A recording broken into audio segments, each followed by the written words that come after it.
Сәлем, достар. Бүгін сіздермен бірге жақында жарық көрген 2025 жылдың ең көп талқыланған қырғыз фильмдерінің бірі Қызыл көйнек фильміне шолу жасаймыз.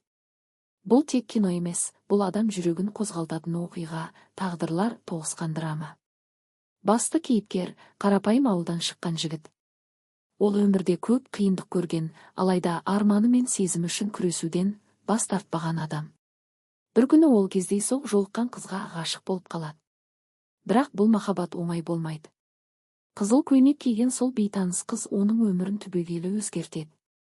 Фильм бойы біз олардың арасындағы қарым-қатынас, қиындықтар мен таңдау сәттерін көреміз.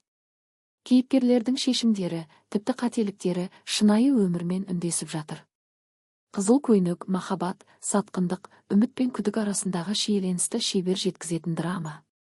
Фильмнің атауының өзі символдық мәнге ие. Қызыл көйнек бұл жерде жай ғана киім емес, басты кейіпкердің өмір жолындағы шешуші сәттердің, сезім мен күрестің белгісі ретінде қолданылған. Актерлік құрам. Фильмдегі басты рөлдерді сомдаған актерлердің ойыны өте шынайы. Әсіресе басты кейіпкердің ішкі жан күйзелісін, өмірге деген көзқарасының өзгеруін көрерменге сенімді түрде жеткізе білуі ерекше әсер қалдырады. Фильмнің көркемдік деңгейі жоғары. Табиғат көріністері, түнгі қала, қара жол бәрі де фильм атмосферасын күшейтіп тұрады. Саундтрек пен фондық музыка да өте сәтті таңдалған. Әсіресе эмоциялық сәттерде музыка көрермен сезіміне әсер етіп, оқиғаның тереңдігін аша түседі. Қорытынды.